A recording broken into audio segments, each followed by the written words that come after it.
Grabe kakusog sa ulan. Whole day siya, whole day. Butuang lang kadali, tapos bubulok na ng ulan.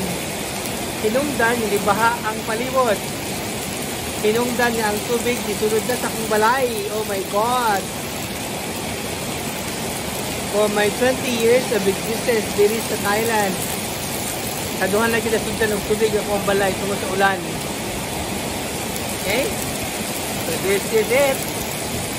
Wala nga dara ko sa school. Okay? Keep watching po. Keep watching. So as of November 24, 2025, tungod sa excessive ang ulan, muna isang resulta, baha na sila Repita. Muna kilid niya sa akong school. As in, nisulod na yun ang tubig sa akong balay. Okay?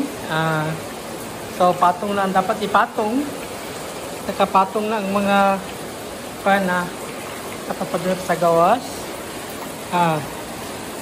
So, muna siyang krasada. Tabangan sa akong balay. See? Grabe, nagbunot. Tagahawak na siya, tagahawak. Okay? Pating bahagi town. Grabe. Kung pusok gining ulan niya, wala na. Lunok na akong balay.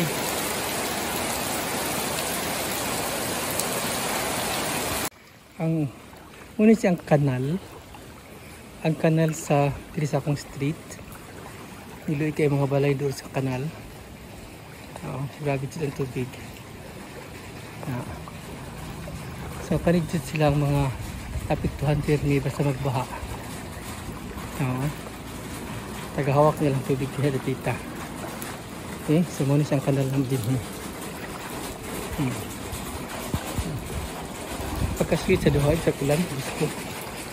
Okay, so muna siya ang main highway. Grabe ang tubig.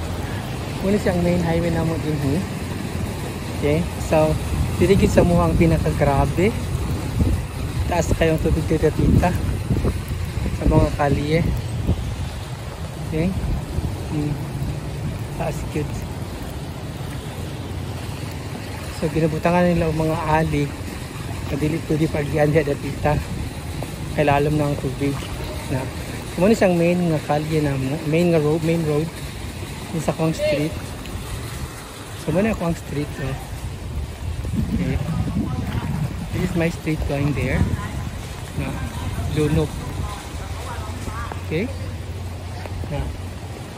So nag-declare nga mong school of 2 days mo like klase.